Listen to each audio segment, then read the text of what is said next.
ভাইয়ের কাছে যাবা?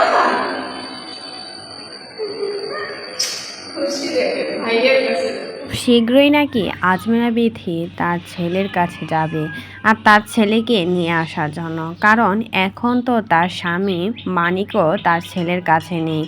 এখন ছেলেটা অসহায়ের মতো দাদা দাদির কাছে থাকে, আর সেজন্য সে জানালেন, আমি খুব শীঘ্রই আয়ান বাবা তোমার কাছে আসছি, তোমাকে নিয়ে যাব, তখন তুমি মায়েরার সাথে খেলতে পারবে, ঘুমাতে পারবে, সব সময় কোলে নিতে পারবে, তোমার বোনকে আদর করতে পারবে।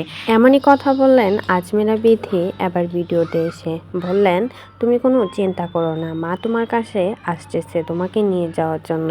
অনেক তো কষ্ট করেছ, মাকে ছাড়া থেকেছ, আর থাকতে হবে না, বোনকেও কাছে পাবে, বোনকে ছাড়াও আর থাকতে হবে না, তুমি আর কোনো চিন্তাই করো না, তোমার মা আসছে তোমাকে নিতে। আসলে মায়ের মন কখনো বেঁধে রাখা যায় না, সন্তানের জন্য সে সব কিছু করতে পারে। আজমিরা বিথি এতদিন শুধু সন্তানের জন্যই কিন্তু সব কিছু সহ্য করে নিয়েছিল, যাতে করে তার ছেলে মেয়েকে নিয়ে সে ভালো থাকতে পারে।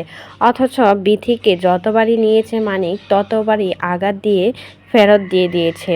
আর অথচ সব কিছুর পরেও কিন্তু মানিককে এখনও অনেক ভালোবাসে বিথি।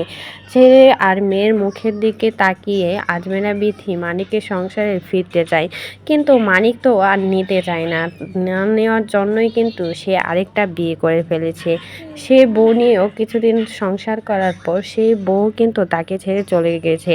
অথচ আজমিরা বিথি এখন পর্যন্ত কিন্তু মানিককে ছেড়ে চলে যায় না। তো এই বিষয়ে কোনো মতামত থাকলে জানাবেন।